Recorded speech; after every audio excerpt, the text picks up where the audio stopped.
Pembaca Harian Surya, kembali lagi dalam segmen Rabu Literasi. Episode kali ini kita akan membahas tentang buku biografi tentang Gomblo berjudul Revolusi Cinta dari Surabaya. Sekarang saya bersama penulisnya, Guru Dimas Nugroho. Iya. Mas Dimas, apa sih pemantik awal untuk menciptakan buku biografi tentang Gomblo ini? Ya, tadi tentang pertamanya tentang kesukaan saya, memang saya suka terhadap musiknya Gomblo. Dan yang kedua, setelah saya bertemu narasumber, dari cerita-cerita mereka saya bisa melihat bahwa Gomblo ini sosok yang sangat luas untuk dibicarakan dan tidak akan habis untuk dibicarakan kalau menurut saya. Karena dari cerita-cerita mereka saya bisa menjaring kisah-kisah tentang kepedulian sosial Gomblo, kisah-kisah tentang pengalamannya naik gunung misalnya, yang akhirnya melahirkan lagu-lagu bertemakan kepedulian lingkungan itu. Terus kisah-kisahnya di lingkungan prostitusi juga saya banyak menjaring kisah-kisah itu dari para narasumber. Jadi Gomblo menceburkan diri di lingkungan prostitusi di Surabaya itu dengan alasan dia ingin mengentaskan kehidupan para PSK itu untuk menjadi yang lebih baik.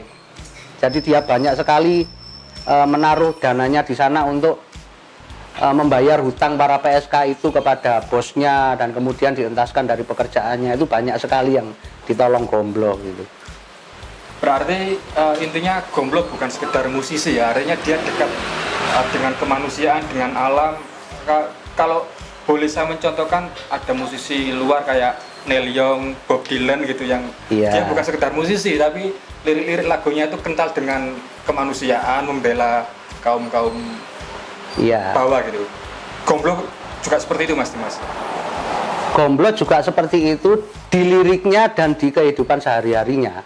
Jadi Gomblo juga menceburkan diri ke lingkungan masyarakat kecil dan menyantuni mereka yang terpinggirkan, mereka yang lapar.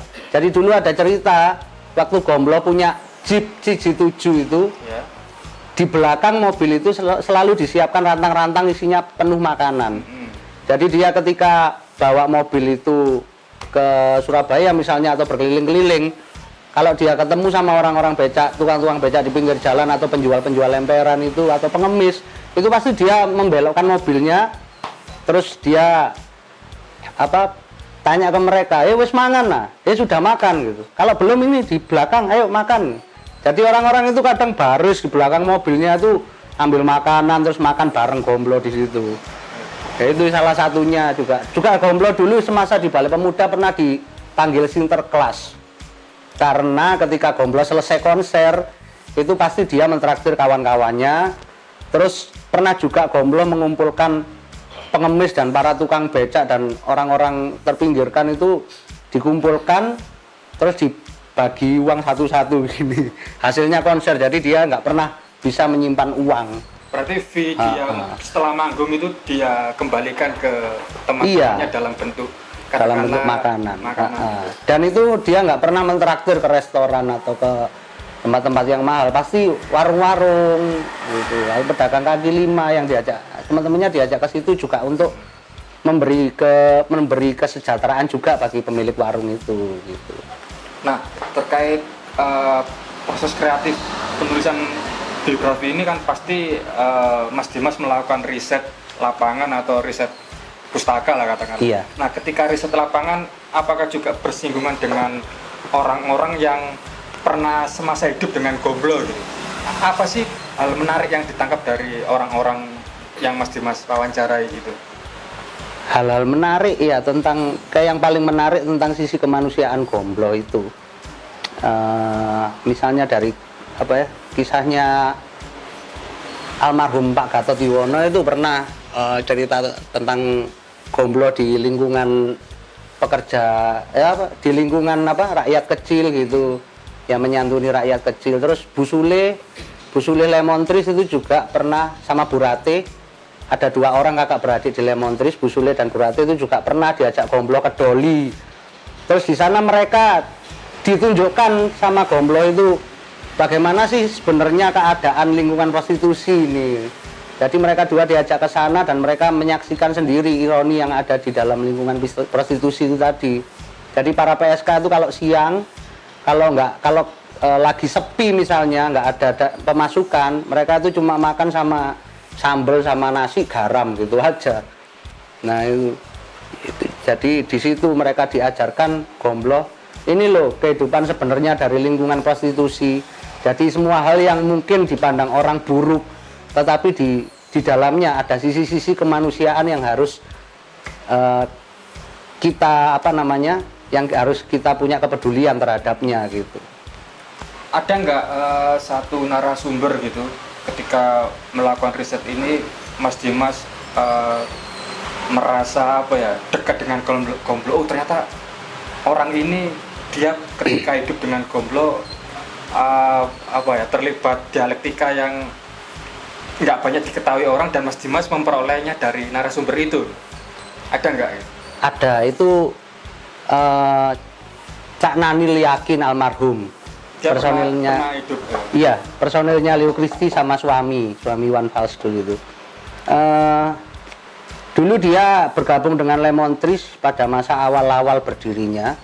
Kemudian sempat ikut Leo Christie sampai akhirnya Leo Christie itu populer.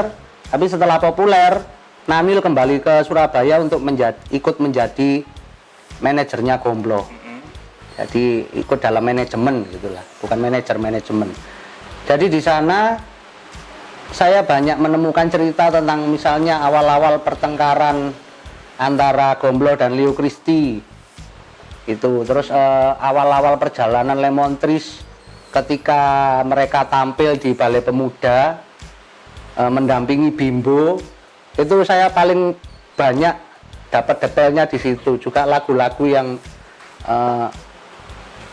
diciptakan bersama ketika ada Cak Nanil itu, misalnya Kebiar-kebiar itu ada Cak Nanil waktu lagu itu diciptakan.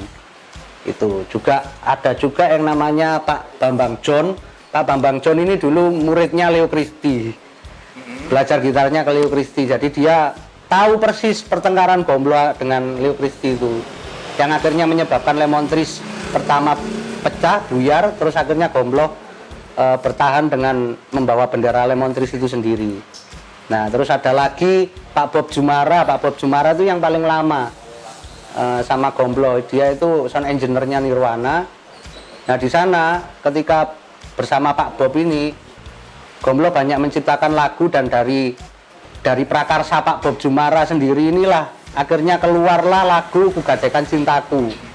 Itu periode di mana Gombloh benar-benar melepaskan idealismenya ketika masih di Golden Hand. Jadi dulu kan rekamannya di Golden Hand dan Nirwana.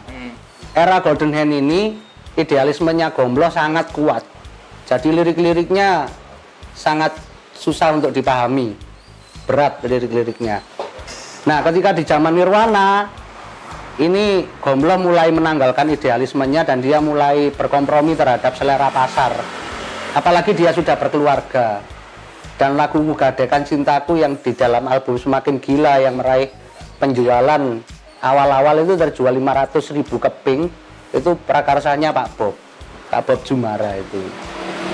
Berbicara tentang musik, pasti seorang musisi itu punya idealis ya, ketika dia pertama kali muncul ke permukaan.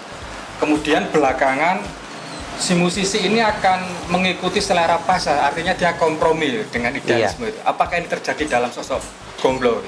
Iya, itu terjadi juga dalam sosok Gombloh, utamanya setelah dia berkeluarga. Nah ketika masih bujang mungkin dia banyak dapat uang dari konsernya, tapi uang itu selalu ia gunakan untuk mentraktir teman-temannya, menyantuni kehidupan para PSK, menyantuni rakyat masyarakat kecil. Nah setelah dia berkeluarga, dia baru memikirkan soal keluarganya. Dia punya anak, punya istri. Nah,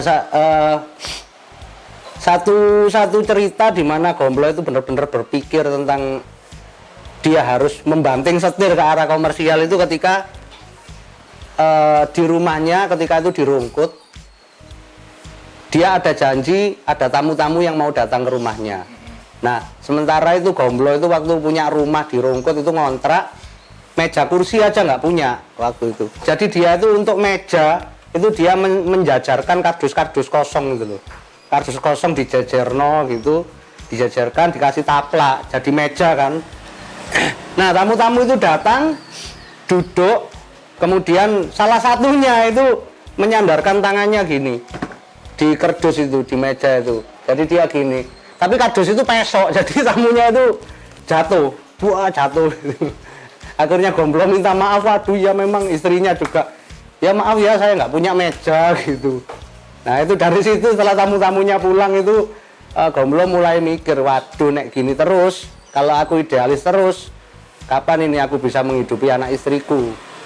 Nah terus yang kedua, istrinya itu pernah iseng ngomong sama Gomblo, Mas, kue tar itu enak tak gitu. Saya kok sering lihat di depan Balai Pemuda itu ada penjual kue, itu ada kue tarnya, itu enak tak, aku nggak pernah ngincipin loh kue tar itu gitu. Kamu pengen tak gitu? Ya enggak, besok aja kalau punya uang.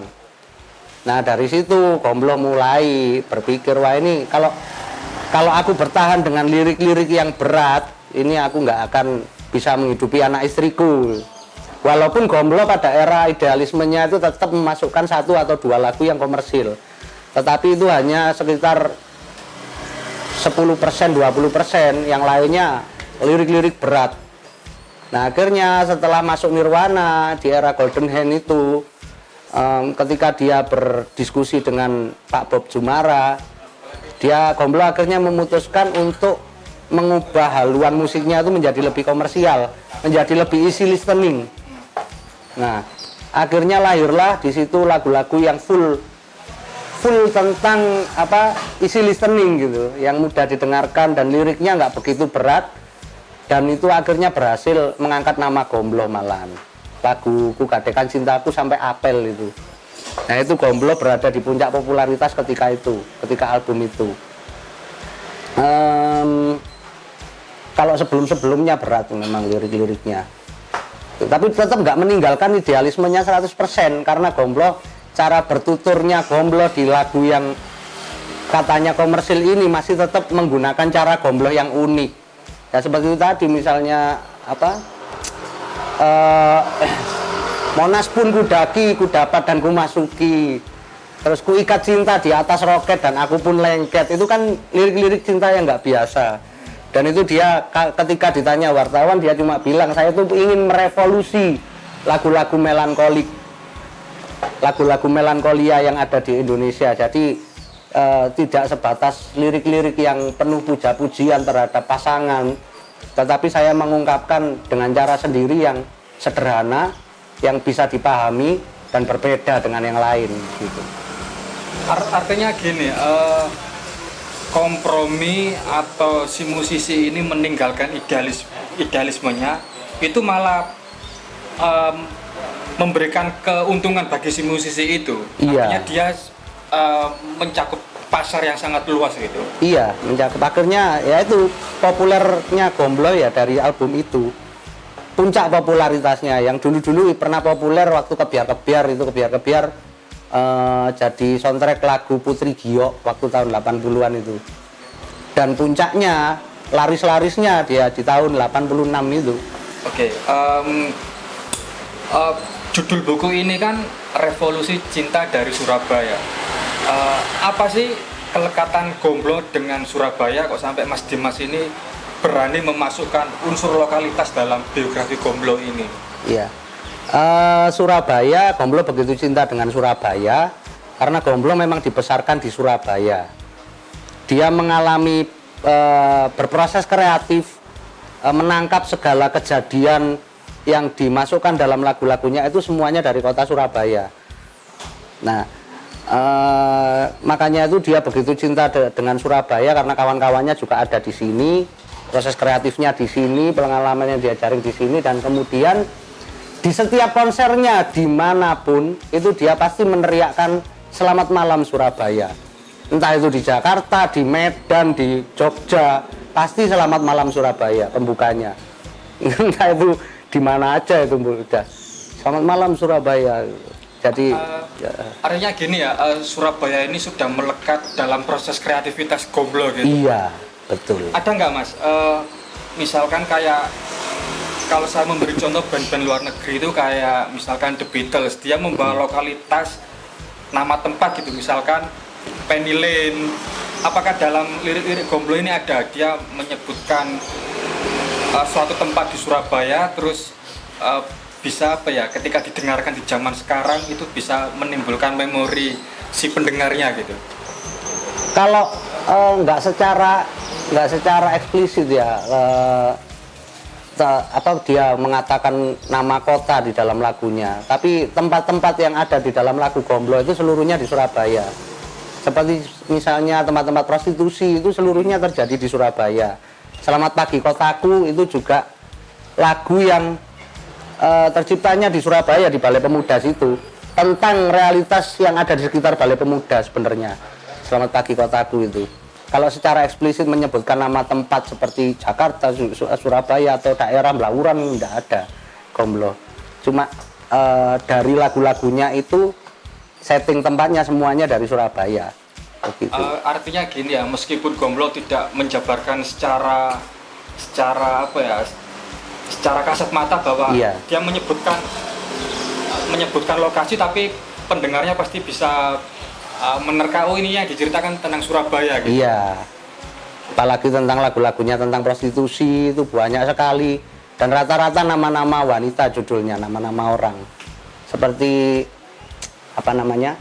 Cerita Buat Vita, Jamilah Penghuni Lorong Hitam, Loni Pelacur-Pelacurku. Itu ada liriknya, di kota tersesat di kota besar, dan tidak punya siapa-siapa, akhirnya terjerumus ke dalam lembah yang hitam. Nah, itu apa, orang pasti bisa menerka ini pasti ada di Surabaya, karena Surabaya ketika itu kan lokalisasi terbesar di Asia Tenggara ya waktu itu ya, Doli ya. Di situ. Dan Gomblo nggak mau pindah ke Jakarta sekalipun dia udah terkenal. Nggak mau. Alasannya dia cinta sama Surabaya, udah. Aku besar, hidup dan besar di sini. Jadi aku nggak akan meninggalkan Surabaya. Jadi kalau dia konser di Jakarta itu pasti langsung pulang. Disuruh, dibujuk untuk menetap di Jakarta sana, nggak mau, dia nggak pernah mau.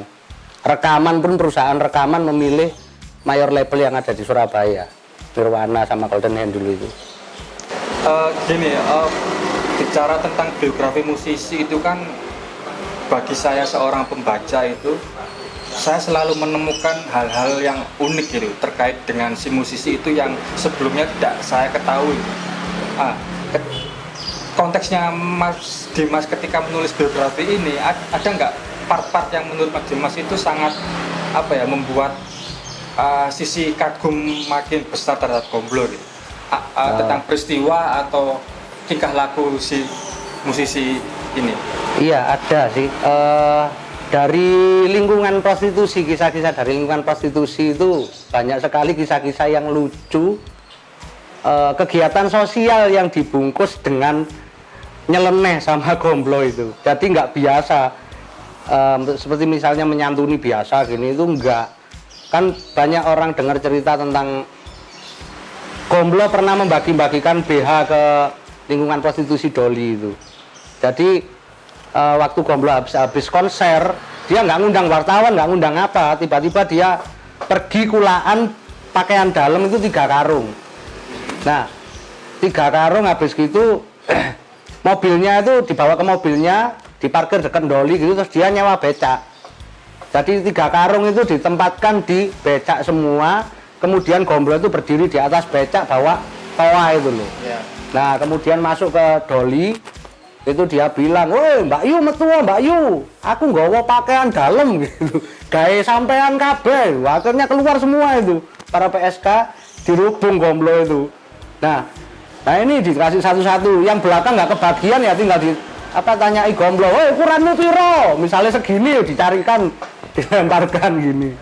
Nah itu dan dari lingkungan prostitusi itu banyak sekali lagu-lagu tentang para PSK dengan segala kehidupannya yang ironis, yang penuh dengan nestapa.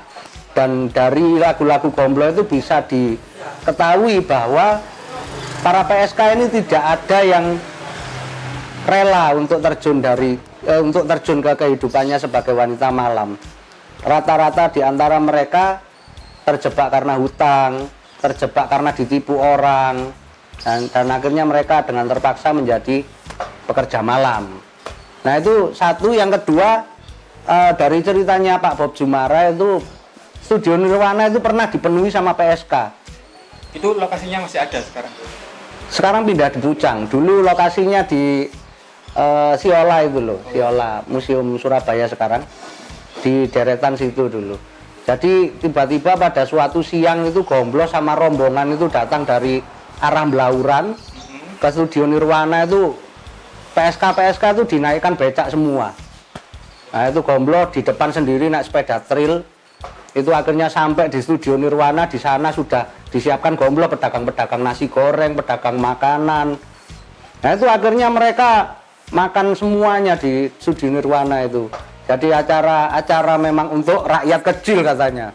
Wes ini udah aku habis dapat uang dari konser, kamu mau makan di sini silakan, mau pesen apa silakan, nanti yang bayar saya gitu. Nah dari situ yang saya lihat, wah Gomblo ini bener-bener terjun di lingkungan prostitusi, tapi bukan yang negatif. Dia ingin mengentaskan kehidupan mereka, dan dari sanalah sebagian besar lagu Gomblo itu tercipta gitu, tentang ketimpangan sosial. Jadi intinya Gomblo itu memang lekat dengan kehidupan prostitusi di Surabaya, khususnya Doli. Tapi Gomblo ini tidak menceburkan diri dalam dunia prostitusinya, tapi ingin mengentaskan para PSK itu dari dunia prostitusinya itu. Iya. Nah, jadi revolusi cinta ini yang lebih luas, dia ingin merevolusi dunia. Dunia ini harus saya revolusi, jadi dunia ini ada tatanan dunia tanpa prostitusi, gitu katanya Gomblo. Nah, tapi kan itu kan prostitusi itu kan pekerjaan yang mungkin dari zaman ke zaman selalu ada gitu kan. Nah, Pak Bob itu pernah tanya gitu ke Gomblo, prostitusi nggak mungkin kamu tuntaskan karena di segala zaman prostitusi ini akan tetap ada. Terus jawab Gomblo, ya pokoknya saya mau melangkah, saya ingin merevolusi. Dunia harus ada tatanan dunia tanpa prostitusi.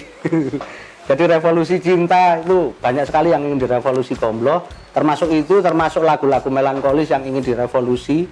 Dan pandangan cinta sendiri, dalam perspektif pandangan Gomblo, cinta itu luas.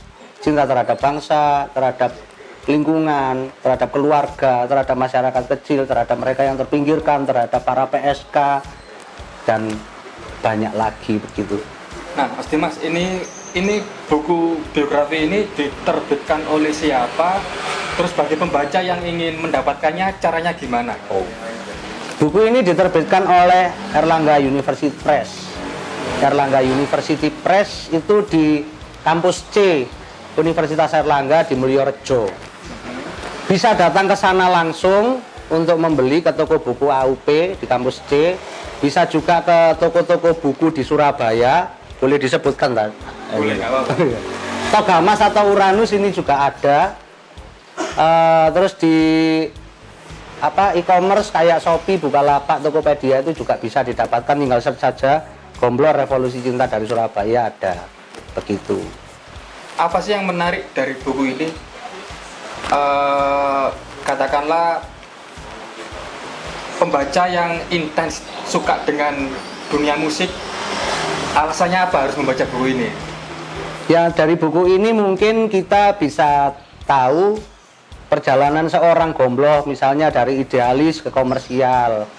Perjalanan proses kesenian Gomblo hingga melahirkan lagu-lagunya itu bagaimana pergaulannya dengan masyarakat kecil, kecintaannya terhadap tanah air, termasuk lagu-lagunya tentang kepedulian sosial, itu prosesnya bagaimana sampai tercipta lagu itu ada di sini semua.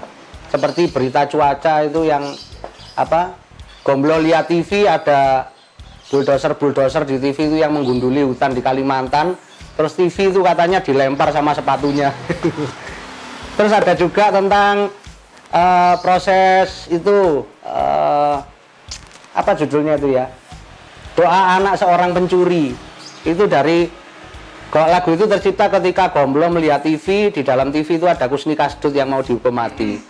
Anaknya berbicara di depan wartawan bahwa dia bilang apapun yang terjadi sama bapak saya, dia tetap bapak saya. Itu yang menginspirasi Gomblo melahirkan lagu Doa Anak Seorang Pencuri. Jadi proses-proses kreatif Gombloh ada dalam buku ini semua.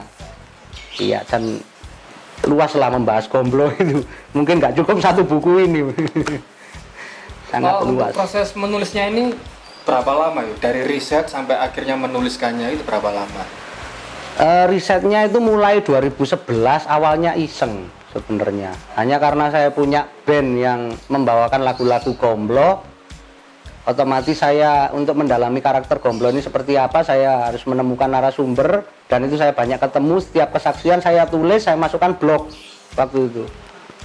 Kok banyak tanggapan waktu itu, dan teman-teman banyak yang menyarankan saya untuk tulisan-tulisan ini dibukukan aja gitu, karena